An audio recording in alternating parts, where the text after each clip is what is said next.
নির্দলীয় নিরপেক্ষ তত্ত্বাবধায়ক সরকারের অধীনে নির্বাচনের দাবি পূরণ না হওয়ায় দশম জাতীয় সংসদ নির্বাচন বর্জন করে বিএনপি। 5ই জানুয়ারির নির্বাচনের পর থেকে দিনটিতে গণতন্ত্র হত্যা দিবস হিসেবে পালন করে আসছে দলটি। 3 বছর পরেও বিএনপি নেতাদের মূল্যায়ন নির্বাচন বর্জনের সিদ্ধান্তই সঠিক ছিল, যা গণতন্ত্রের জন্য দলটির রাজনৈতিক সততারই অংশ।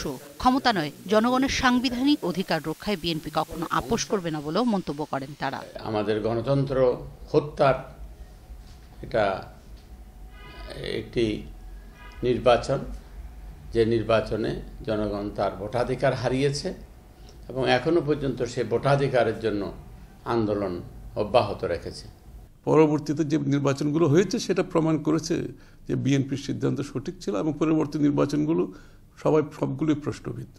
এবং মাননীয় প্রধানমন্ত্রী বলতে বাধ্য হয়েছে উনি আর প্রশ্নবিদ্ধ নির্বাচন চান না, এই কথাটা উনি বলতে বাধ্য হয়েছেন, কারণ এগুলো এমন প্রশ্নবিদ্ধ যেগুলোকে আলোচনায় কিংবা বিতর্কের মাধ্যমে রক্ষা করা সম্ভব না।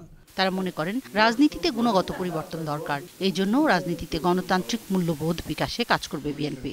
সাংবিধানিক অধিকার হরণ করে উন্নয়নের কথা বললে সেটা কাজ করে সব দল বন্ধ করে দিয়ে একটি দলের মাধ্যমে যে চালু করা হয়েছিল, সব সংবাদপত্র বন্ধ করে দিয়ে কিছু সরকারি কোর্টে রেখে, সেটাও তো কাজ করেনি এবং সেটার জন্য সেটা যারা করেছে তাদেরকে তো একটা উচ্চমূল্য দিতে হয়েছে। সুতরাং আজকে আবার নতুন করে এগুলো ট্রাই করার সুযোগ নাই। বাংলাদেশে একটা সময় গেছে যে সময়ে রাজনীতিটা ইতিবাচক হয় নাই, নেতিবাচক হয়েছে।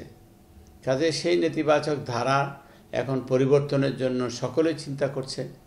এমনকি আমাদের যে প্রধানমন্ত্রী তিনি বলছেন যে অতীতের মতো আবার 5 তারিখের মতো আর একটা পরিস্থিতি যাতে সৃষ্টি না হয়, সেজন্য এখন থেকে আওয়ামী লীগের কর্মীদেরকে জনগণের কাছে যেতে বলছেন। কাজে এই যে তার বলাটা, এটাও একটা ইতিবাচক বলা। বিএনপি নেতারা বলছেন জনগণের অংশগ্রহণ ছাড়া আবার নির্বাচন দেওয়া হলে শুধু সরকারই নয়, গোটা রাষ্ট্রকেই উচ্চ মূল্য দিতে হবে। আর এ অবস্থায় অরাজনৈতিক জঙ্গি গোষ্ঠী পরিস্থিতির সুযোগ নিতে পারে বলেও আশঙ্কা তাদের। তাপসী রাবেয়া, 21 টেলিভিশন, ঢাকা।